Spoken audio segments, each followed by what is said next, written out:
we're seeing things that most people might overlook. We're seeing things that may not be evidence itself, but it's like, this doesn't look right. We need to delve further into this. The saying that became kind of our slogan, everybody sees, but we observe.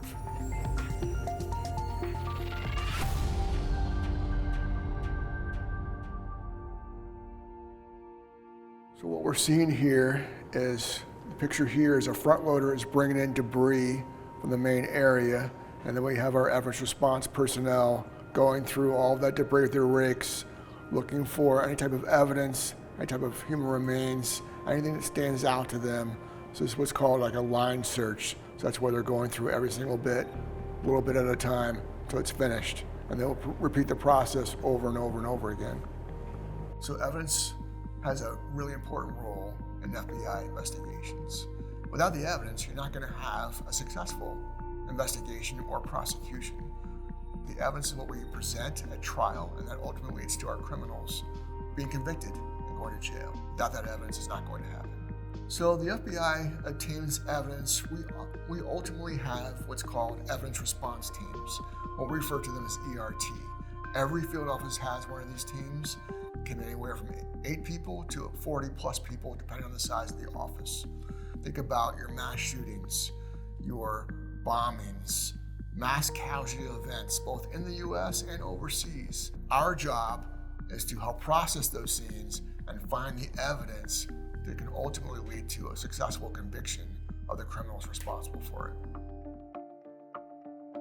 9/11 is probably one of the biggest events of my career. I think back to that time when it happened, like everybody else in the world, we're watching it on TV, we're watching the World Trade Centers burn. We were told to get home as fast as you can, pack for at least 2 weeks, and get back downtown for our assignments. At that point, we thought we were going to either New York or the Pentagon, because United Airlines Flight 93 had not gone down yet. By the time we got back to the office, we found out Flight 93 had gone down, and that's where we were going to be sent to. My team, which we probably had about 16 of us, got in our SUVs and drove all day to get to Pennsylvania. We were on site the very next morning, 6 o'clock in the morning, we were on site. And there's not a lot of pictures of that particular scene like there is of the World Trade Center and the Pentagon, because it was secure, they took care of it, so there's not a lot of pictures. But I'm here to tell you that when we got there, I thought we were going to be there for a month plus.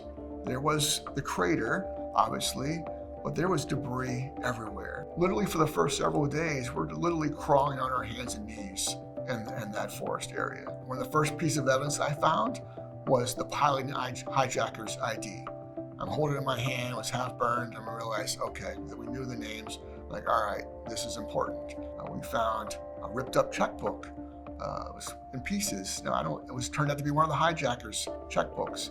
Evidence that we're collecting is going back to the lab to analyze. They were able to piece the checkbook back together. Now you have a bank account. Now you can kind of go back and find out who's funding this. Where's the money going? Who's putting the money in to fund this operation? So this is a picture of the actual crash site. Here is the Hemlock Grove. The plane hit right around here. This is well into the second week of us processing the scene. What happened though, the plane hit here, exploded, the front part of the plane, the cockpit blew up and went forward into these trees here. So this is where I spent most of my time, initially on our hands and knees, crawling through those woods, although it's a lot different than when we first started. But that's kind of how it looked like well into the second week. Interesting thing about this particular shot here, this road when we first arrived was a dirt road. So as we were working, there's constant trucks moving and dirt and debris and dust in the air.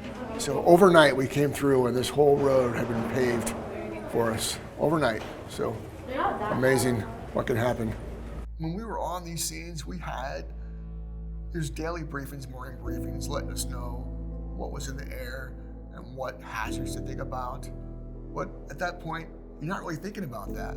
You're focused on one thing, and that's finding the evidence, finding unfortunately human remains. You don't think about that. Now people unfortunately are dying, and it kind of really brings it home. And when I think about it now, I look back, like, had we known how dangerous it was, the chemicals, dangerous chemicals in the air. Had we known all those things, and knowing full well that we could ultimately die, it wouldn't have stopped us. We still would have gone in and done our job. No one else was there to do it, so we were going to do it. It wouldn't have mattered if it was dangerous, we still would have done it.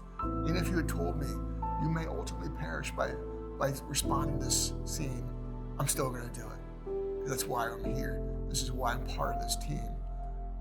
Standing by some of the best men and women I've ever had an opportunity to work with. It's one of the things I miss the most is my team. But again, thinking back to that Wall of Honor and think about, because they responded, I think about them and I will never forget them for as long as I live. There's evidence from all the scenes, from the World Trade Centers, from the Pentagon, from United Airlines Flight 93. The evidence is there.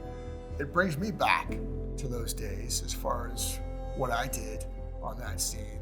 But I think it's really important as well for those who were not there, or those who only saw it on TV, or those who weren't even born at the time, to really see that this is real. It's not something you can just look at a history book and look at pictures and get an idea or grasp the magnitude of how big of a deal this was. So coming to a place like this and seeing the artifacts, for me, kind of brings it home of how real this was.